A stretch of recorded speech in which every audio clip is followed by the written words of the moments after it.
bedtime story.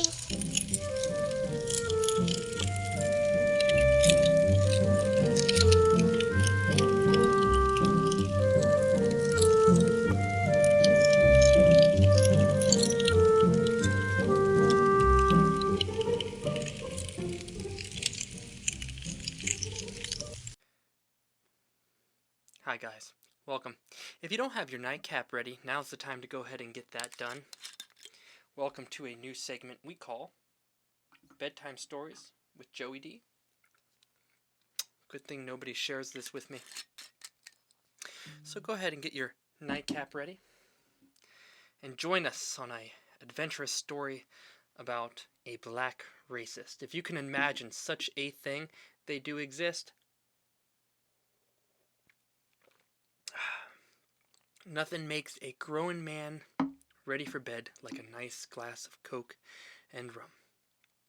Alright guys, our very first story we've called Black Racist. This is a new daily segment that will be published at 9 o'clock Eastern Standard Time every night. So let's get into it. Once upon a time, a nice white family consisting of a mother, father, and a beautiful white baby were on their way home from an outing, minding their own business when a dark monkey lurked on the parasitic-ridden cars of the New York City subway system. This ugly fella felt inferior to those great whites and decided to take a stand. The last thing this great white family expected was to be confronted by a talking gorilla whose vocabulary suffered greatly. This very angry black monkey spewed words unknown to mankind. With no confines of definitions, the monkey was able to rant freely against the white family and didn't care about how dumb he appeared. As the racist slurs continued, the monkey got even more upset and demanded the family shut up. He insisted he would look better than a beautiful white baby forever and always. As his logic continued to fail him, he began to insist the family return to Europe, as he claimed superiority over this land. Unbeknownst to this monkey, it was the whites who brought them here, and his kind who sold them to Whitey. Based on his logic, the monkey should return to Africa first, before the great whites would ever consider leaving, as this is our land after all. Well, you know what? It turns out this just isn't a bedtime story after all. This actually occurred. So let's watch a little clip of this black racist. Take them back to Europe with y'all. Yeah, me too. Caribbean ass. Gay ass gorilla looking. Shut up, your ugly body. Nasty ass mutating, permutating, corrugating. Skin. Shut up, your body don't even last long enough. I'm gonna look younger than him by the time he's my age. I don't care about them ugly ass kids in your race. Shut up. Plastic ass body. Little debilitated, enervated, emasculated people, incapacitated, indisposed, emaciating, attenuating, tenuous body. I don't care about you. Shut up, you white monkey.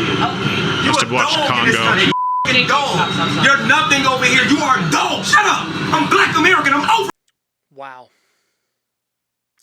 Blacks can be racist? Who would have guessed?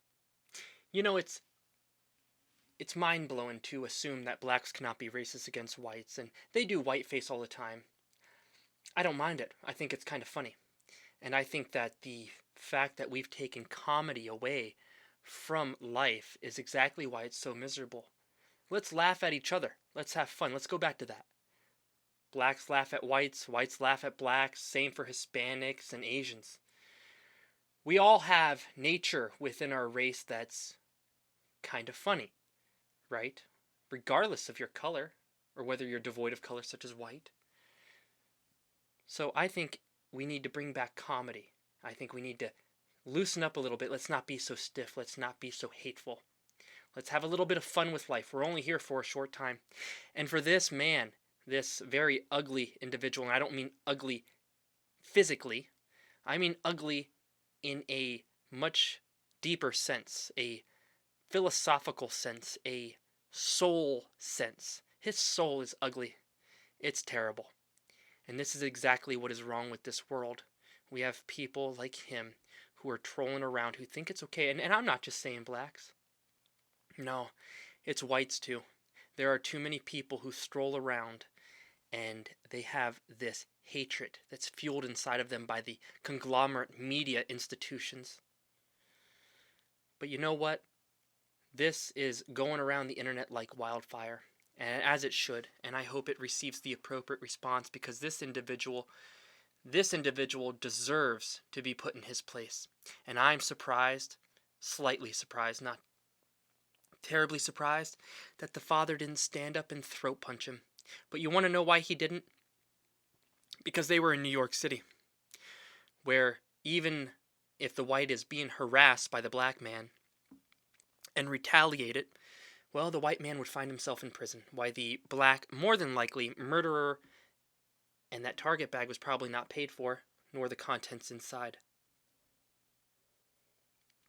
roams free. The black murderer, theft-loving freak with an ugly soul would roam free, while the white man who was defending his family goes to prison. Well, guys, tune in tomorrow for another bedtime story, 9 o'clock Eastern Standard Time. These videos will be uploaded daily. We'll have a new story tomorrow.